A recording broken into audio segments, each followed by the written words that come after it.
Namasyal ulit tayo rito mga kainags, ano? Aray ko po, yung paa natin ay hindi pa ganun kagaling. Medyo paika-ika pa ulit tayo. Para ako may tae sa puwet pag naglalakad. Yan, kasi naipahinga natin kaya parang medyo masakit ano, itong aking plantar fasciitis. Winter, spring, summer, or fall. Tuloy ang buhay sa Canada. Nabanggit ko na rin nung nakaraang vlog natin to, no? Yan, no? Pero pag nailakad ko naman na siya, nawawala naman na yung sakit, mga kainags. Pag nai-warm up ko sa paglalakad. Ito, balik ulit tayo sa pagiging mag-isa. Parang temporary foreign contract worker ulit. So, habang hindi pa ako makapaglakad ng maayos, yan, no? Ito nga pala. Yan nga pala, mga kainags, ano? May picture pa kami nila mahal na Reyna dati dito, eh, no? Nga pala, shoutout nga pala sa mga nagko-comment sa atin. Maraming salamat, ano? So, marami pong nakakaalam na napakadaldal ko, eh, no? Ayun nga, extrovert. Tapos si Mahal na Reyna, introvert. Napakatahimik ni Mahal na Reyna, napakamahiyain. Yan, ito talaga pong napakamahiyain ni Mahal na Reyna. Introvert, parang hindi sanay sa maraming tao. Aray ko po, Panginoon. Hindi sanay sa maraming tao, hindi sanay sa... Basta, sa ganun. Ako naman, marami talaga nagsasabi, siguro vlogger ako, dahil marami nagsasabi, madaldal daw ako, walang preno sa pagsasalita pag nasa vlog, napaka-jolly ko raw, ganun, at siguro daw na pag magkakasama raw kami, pag nakita raw nila ako sa personal, hindi raw sila maboboard pagkausap nila ako, kasi nga daw, nakikita nila sa vlog, napapanood nila tayo sa vlogs natin na talagang yung pagsasalita natin, dire-diretso, parang walang dull moment, marami nagsasabi niyan, no? Maraming salamat po, sobrang na-appreciate ko po talaga, sobra, thank you very much. Yeah, kaya nung nabasa ko yung comment, naku, tinanong ko yung sarili ko kaagad, no? Sabi ko, extrovert ba talaga ako? Sabi kong ganun. Talaga bang madaldal akong tao? Sabi kong ganun. Kasi parang ano no? Hindi po ako makapaniwala na yung mga nakakapanood sa atin, mga subscribers, mga viewers natin na napaka-extrovert ko or yung madaldal ako kahit sa personal. Pero ang totoo po talaga niyan, napaka-introvert ko pong tao. Hindi ako mahilig makihalubilo sa mga maraming tao. Hindi po ako mahilig umattend sa mga party. Hindi po ako mahilig umattend sa mga gathering. Kahit mga Christmas party ng company namin, ng mga Pilipino community, alam nyo, hindi ako mahilig pumunta sa mga ganyan, ano. Dati, pero ngayon, parang wala na eh. Hindi na ako parang hindi na ako in sa mga ganyang klaseng party, mga kainags, ano. Kaya minsan marami nabubuwisit sa akin, marami nagagalit sa akin, nagtatampo sa akin gawa ng pag iniimbita nila ako, pag may birthday yan daw sa kanila, hindi raw ako pumupunta. May mga gatherings. Hindi na kasi ako komportable, mga kainags, ano. Parang bang gusto ko na lang yung lagi ako nag-iisa. Hindi naman nag-iisa, sobra naman. Yung parang mas gusto ko lang yung ganito, yan, ganyan. Nire-relax ko yung buhay ko. Ayan, kung mas maganda sana, kung kasama ko syempre si Mahal na Reyna, yan, talagang lumalabas yung pagiging makulit ko eh. Kaya kung napapansin nyo ako minsan, pag kasama ko si Mahal na Reyna, pag nagbablog ako, kasama ko si Mahal na Reyna, talagang makulit ako kay Mahal na Reyna, mga kainas, lumalabas yung aking paglalambing kay Mahal na Reyna. Yan. Pero yun nga, at ewan ko bakit hindi na ako gano'n, na mahilig pumunta sa party. Yan, 'di ba? Nasabi ko nga sa inyo, manginginom ako dati. Ngayon nawala naman. Kahit nung manginginom ako dati, hindi ako mahilig dumayo sa pag-inom. Dadayo ako para uminom, hindi. Kumbaga, hindi ako pupunta sa isang kaibigan ko para uminom. Hindi ko po bihirang sobrang bilang na bilang sa daliri ko yung mga ganung pagkakataon. Nung umiinom ako, mas gusto ko pa yung umiinom ako mag-isa lang sa bahay. mas masaya ako, no? Hindi ko alam, mas komportable ako sa ganun. Ayun, tapos tinatanong ko yung sarili ko, bakit pagdating sa vlogs, ganito ako. Minsan pag nag-i-edit ako, mga kainags, tinitinong ko yung sarili ko, sabi ko, hindi ako ito hindi ako itong taong na madaldal, jolly, pero jolly talaga ako sa buhay. So pag sa trabaho rin ako, pag nasa trabaho ako, mga kainags, yan, medyo may pagkamakulit din ako, syempre, may mga kabiroan tayo sa trabaho natin, yung bang payabangan effect, alam niyo naman yun minsan sa mga magkakatropa, yan, hindi mawawala yung payabangan, pero payabangang epal ko pa lang yun. Yan. So syempre may mga nakakarinig, yung hindi naman natin mga kabiruan, minsan baka nagiging seryoso yung dating sa kanila, So yun, Sabi ko, hindi naman ako extrovert talaga. Sa totoong buhay po talaga, marami nga ako makakakilala, mga kababata. Kilala nila ako pag napapanood daw nila ako sa vlogs. Ibang-iba ka pag nasa vlogs ka. Buhay na buhay ka, ibang-iba ka talaga. Ang kwento mo, ang daldal mo.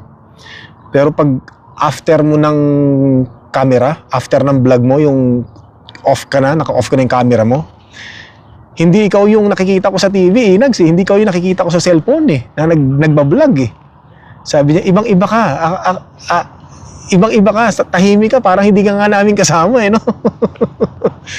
So yun yung mga sabi sa akin ng mga kaibigan ko So ito i-share ko na rin mga ka-Inags Kaya minsan baka mamaya magkausap tayo or magkasama tayo minsan, mga subscribers, mga viewers, o kasama na rin yung mga critics natin, mga haters, mga basher. Baka minsan magkasama tayo, hindi natin masabi. Baka mabigla kayo sa akin na napakatahimik kong tao. Napaka soft spoken ko. Yan. Pero pagdating sa vlog napakayabang, napakahambog yan.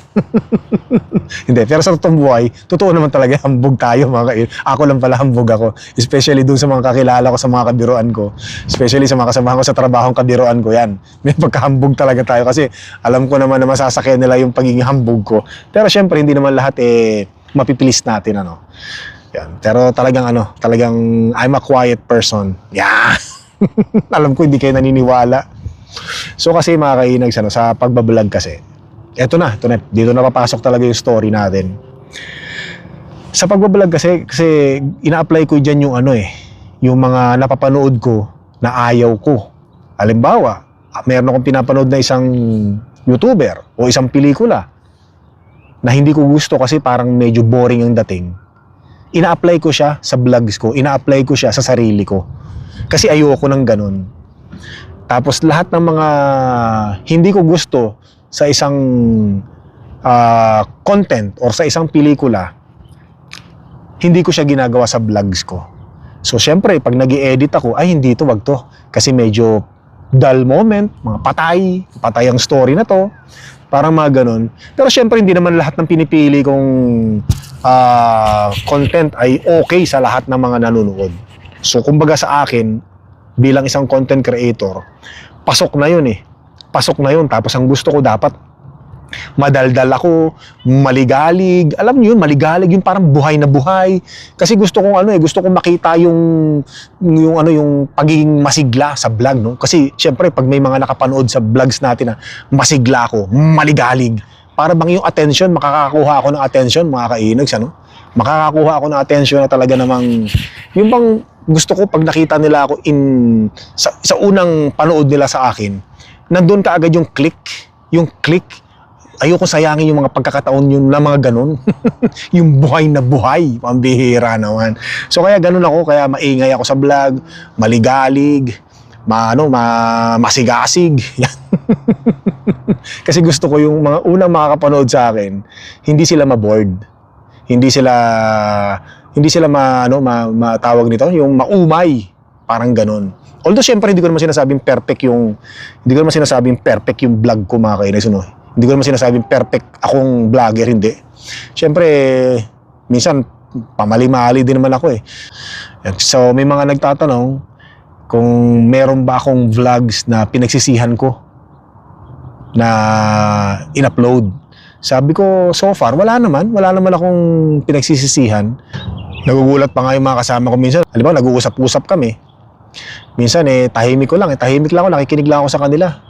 Tapos, pag gusto ko mag-vlog, magugulat na lang sila. Bakit ang ingay-ingay ko sa vlog? Bakit ang dal-dal-dal-dal ko sa vlog? Pero pagpatay ko ng camera, pagtapos ko na mag-vlog, tahimik na naman ako, parang nakikinig lang ako, patawa-tawa lang ako. Mamihira.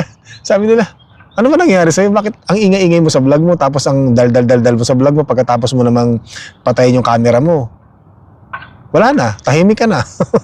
Hindi, kasi sabi ko, gusto ko kasi pag sa vlogging, gusto ko buhay. Importante yan, yung pagiging buhay na buhay sa vlog. Aktibo yung talagang basta buhay. Yung bang magugulat yung mga makakapanood sa'yo. Pero sabi ko, hindi naman lahat ganun. Hindi naman lahat ng mga makakapanood sa'yo ay magugustuhan yung vlogs mo. Hindi naman lahat ng makakapanood sa'yo ay mai-impress mo. Pero ang importante dyan, you're trying to be the best. Yan. Just trying. Just trying lang. At least you try. You try your best. Yun lang yun. Ang bihira. Di ba? Kumbaga, no regrets. Pag in-upload mo na siya, no regrets. Kasi dati, sabi ko nga sa inyo, 2017, gusto ko na mag-vlogs eh. Natatakot lang ako eh. Kasi hindi ko pa alam. Tapos 2018, 2019, wala pa rin akong lakas ng loob. Siguro kung nagsimula na ako nung 2017, sinimulan ko na noon, 2017, siguro masikat pa ako kay Kong TV. Kasi si Kong TV nagsimula 2017 eh. Siguro, ang swerte ko lang noon, maswerte lang din ako noon, nung time na yun. Dito sa Canada kasi, nung 2020, wala pang masyado nagba-vlogs noon, dito. Ilan pa lang yung vloggers noon dito. Bilang ko pa sa daliri. Sabi ko, kailangan mag-start na ako ngayon. Kasi konti pa lang eh. Ayun, nag-start naman ako. Awa naman ng Panginoon, kahit habang tumatagal ang panahon, medyo nakikilala naman tayo kahit pa konti-konti, mga kainis. Ano? Tsaka, yun, sa United States of America, nakikilala-kilala rin tayo doon. Hindi naman sobrang kilala, no? Kumbaga, may mga nakakakilala sa atin na nagugulat na lang tayo, di ba? So maraming salamat talaga. Thank you very much. Kaya nga, yun, pagka hindi talaga natin sinimulan, wala talaga. Mahirap yung sisimulan natin, marami na tayong na-miss na mga pagkakataon. Pero kasi ngayon mga kainis, dito sa Canada, ang dami ng vlogger talaga. Sobrang dami na ng vloggers. Ang dami na nagsusulputan. Sobrang dami na. Kaya yun, sabi ko, at least kahit paano nasimulan ko talaga habang maga pa. Kaya doon sa mga gustong mag-YouTube, gustong mag-vlogs, kung gusto nyo lang, habang maaga, simulan nyo na. Don't waste time.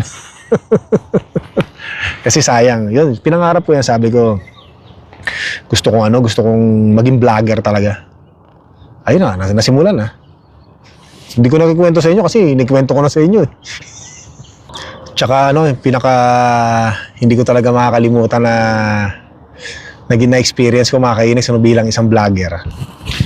Yung nag-message sa akin yung anak ni Nanay Christy Permin. Tsaka yung minention niya ako sa kanyang YouTube channel ni Christy Permin. Grabe, hindi makapaniwala nun. Na-upload ko na yun. Sino ba nakapanood nun? Yung minention mismo ni Nanay Christy Permin yung aking pangalan, Inags. Na nanonood daw siya sa vlogs ko. Grabe. Tapos talagang nag-personal message pa siya nun. Yung anak niya, inutusan niya yung anak niya, shoutout sa kanyang anak, na sabi daw sa kanya ni Nanay Christy Permin, yung clips na video na yon ibigay sa akin, ipasa sa akin. Grabe. Sobrang tuwa ako nun. Siyempre, sino ba naman hindi matutuwa nun? Nanay Christy Permin, kilalang kilala yan sa Pilipinas, di ba? Kalahin mo, si Inags, di ba? Itong putaragis na mukhang to. Mapagtutuon na ng pansin, papapansin ni Nanay Christy Permin. Abay, pang showbiz na talaga tayo, pamira nga naman, nakalain mo nga naman. Yun pa lang, sobrang tuwa ko na. Sobrang tuwa ko na. Nakalain mo na mukhang butas-butas na to. Mukhang may pag-asa pang maging artista, mga kainags, Yan. Ang bihira. Pero pag naging artista ako, Nanay Christy Permin, baka naman pwede mo akong pakasok dyan maging artista. Para naman matupad yung pangarap ko. Tsaka baka nanonood mga nakakilala kay Derek Coco Martin, baka pwede nyo naman akong i-repair sa kanya. Gusto kong role, kontrabida. O kaya pwede na rin sa akin yung papakain ako sa buhaya. Yan. Basta maging matupad lang yung pangarap ko maging artista talaga, yung mapanood sa TV, yung talagang TV, ganun. Yung directed by Coco Martin, mga ganun. O kaya repair by Nanay Christy Permin, mga ganun. O kaya meron akong hahabulin na napakagandang babae, yan. Hahabulin ko, tapos siyempre, kontrabida ka nga di ba? Tapos pupunitin ko yung mga damit, yan.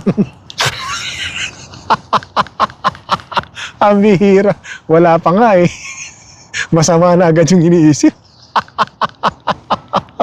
Hindi, ganun talaga gusto ko, kontrabida talaga gusto ko. Ayoko ng bida kasi, ewan ko, hindi yun yung role ko Basta kontrabida. Epal yan, kupal, ganyan. Yung mga ganun gusto ko. Kahit na suntok-suntokin ako ng mga magagandang mga artistang babae, pwede na sa akin yun. Pwede na po sa akin yun. Ha? Wala namang masamang mangarap eh, no? Wala namang masamang mag-wish. Malay natin yung simpleng wish natin eh, yung suntok sa buwan na wish natin eh, mangyari. Hindi natin alam. So yun lang mga kainags, ano? Maraming salamat sa pagtambay. Thank you very much. Sobrang na-appreciate ko. Comment lang kayo mga kainags, ano, kung pwede nga, ano ba ang pwede nating maging content. Pwede kayong mag-comment, gagawa natin ng content yan. Habang hindi pa ako masyado makapaglakad. Mag-suggest kayo ng isang bagay na pwede kong gawa ng content. Mamimili ako, tapos syempre i-mention natin yung provide nung gusto kong i-content. Mamimili ako, pero syempre titingnan ko muna kung uubra sa YouTube natin, 'di ba? Baka mamaya hindi pwede, Paul.